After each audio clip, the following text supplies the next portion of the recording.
ഈശം സിഹായിക്ക് സ്തുതിയായിരിക്കട്ടെ. വിശുദ്ധ മത്തായി അറിയിച്ച സുവിശേഷത്തിലെ 19-ാമത്തെ അധ്യായം 27 മുതൽ 29 വരെയുള്ള തിരുവചന ഭാഗമാണ് നാം ഇന്ന് ധ്യാന വിഷയമാക്കുന്നത്. ഇന്ന് തിരുസഭ വിശുദ്ധ ക്ലാര പുണ്യവതിയുടെ തിരുനാൾ ആചരിക്കുകയാണ്. വിശുദ്ധ ഫ്രാൻസിസ് അസ്യൂസിയോടൊത്ത് സന്യാസ സമൂഹത്തിന് പുതിയ ഒരു മാനം പകർന്നു കൊടുത്ത, മറ്റ് 2 വ്രതങ്ങളോടൊത്ത് ആണെങ്കിൽ കൂടി ദാരിദ്ര്യവ്രതത്തിന് കൂടുതൽ പ്രാധാന്യം കൊടുത്തുകൊണ്ട് തുടങ്ങിയ ഒരു സന്യാസ സമൂഹത്തിൻ്റെ തുടക്കക്കാരി. വലിയ പ്രഭു കുടുംബത്തിൽ ജനിച്ച് വളർന്ന് പണമാവോളമുണ്ടായിരുന്ന കുടുംബ സാഹചര്യങ്ങളിൽ ജീവിച്ചപ്പോഴും ഭക്തയായിരുന്ന അമ്മ കൊടുത്ത നിർദ്ദേശങ്ങളും ജീവിതത്തിൻ്റെ ആത്മീയ മേഖലകളുമൊക്കെ കൈമുതലായി സൂക്ഷിച്ചുകൊണ്ടാണ് 12-ാം വയസ്സിൽ വിവാഹ ജീവിതത്തിലേക്ക് പ്രവേശിക്കാനുള്ള മാതാപിതാക്കളുടെ നിർബന്ധം അവഗണിച്ചുകൊണ്ട് ധീരതയോടെ ഫ്രാൻസിസ് അസീസിയുടെ പോർസുഗല ആശ്രമത്തിൽ ചെന്ന് അവിടുത്തെ രൂപതാധ്യക്ഷൻ്റെ അനുമതിയോടെ സന്യാസിനിയാവുകയും പാവപ്പെട്ട സഹോദരിമാർക്ക് വേണ്ടിയിട്ട് ഒരു സന്യാസ സമൂഹം ആരംഭിക്കുകയും ചെയ്യുക. അന്നാദ്യമായി തൻ്റെ മുടി മുഴുവനും മുറിച്ച് ഈ ലോകവുമായിട്ടുള്ള തൻ്റെ എല്ലാ ബന്ധങ്ങളും ഉപേക്ഷിക്കുന്നതായി പ്രഖ്യാപിച്ചുകൊണ്ടാണ് ക്ലാര പുണ്യവതി സന്യാസ ജീവിതത്തിലേക്ക് പ്രവേശിക്കുക.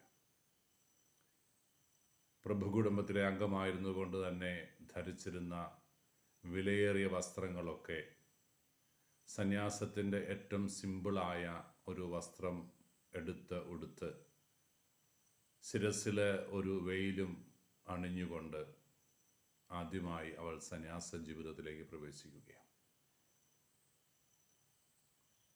ഫ്രാൻസിസ് അസിയുടെ ജീവിതത്തിൽ നിർണായക സ്വാധീനം ചെലുത്തിയ, പരസ്പരം ആത്മീയ ജീവിതത്തിൻ്റെ പുണ്യങ്ങൾ പങ്കുവെച്ചു കൊടുത്ത് മുന്നോട്ട് പോയ ഈ ധന്യവിശുദ്ധയുടെ ഓർമ്മ ആചരിക്കുമ്പോൾ ദാരിദ്ര്യവ്രതത്തിനും ദൈവരാജ്യത്തിനു വേണ്ടി നഷ്ടങ്ങൾ സഹിക്കുന്നതും ഏറെ ഗൗരവമുള്ളതാണ് എന്നുള്ള ഓർമ്മപ്പെടുത്തൽ തിരുസഭ നമുക്ക് നൽകുകയും.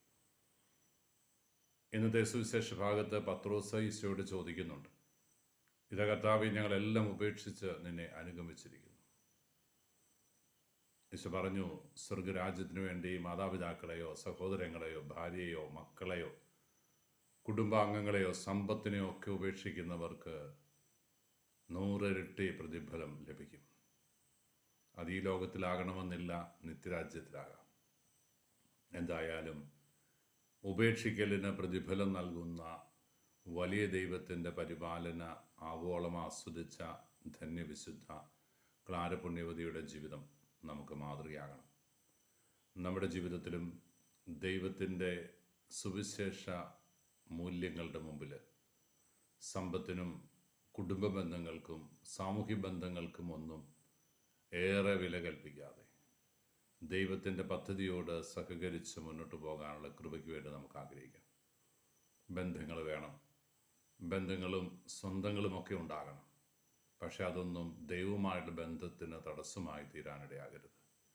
ദൈവമാണ് എൻ്റെ സർവസ്വവും എന്ന് ഏറ്റുപറഞ്ഞുകൊണ്ട് തൻ്റെ സന്യാസ ജീവിതത്തിൻ്റെ വഴിത്താരയിൽ പിന്നീട് തൻ്റെ 2 സഹോദരിമാരെയും ഏറെ കുടുംബാംഗങ്ങളെയും എല്ലാം ആകർഷിച്ച് സന്യാസ ജീവിതത്തിൻ്റെ പുണ്യ പരിപൂർണതയിൽ ജീവിച്ച് കടന്നുപോയ ഈ ധന്യവിശുദ്ധ നമുക്ക് മാതൃകയാകട്ടെ.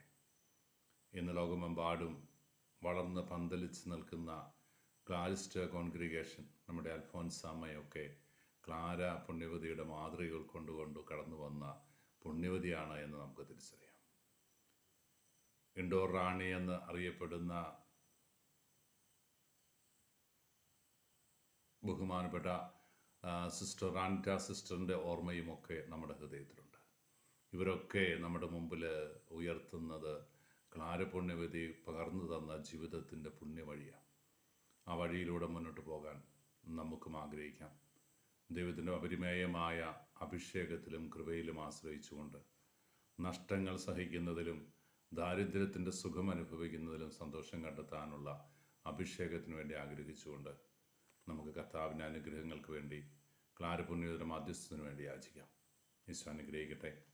കർത്താവ് ശംസിഹായുടെ കൃപയും പിതാവായ ദൈവത്തിൻ്റെ സ്നേഹവും പരിശുദ്ധാരൂപിയുടെ സഹവാസവും നാം എല്ലാവരും കൂടി ഉണ്ടായിരിക്കട്ടെ, ഇപ്പോഴും എപ്പോഴും എന്നേക്കും. ആമേൻ.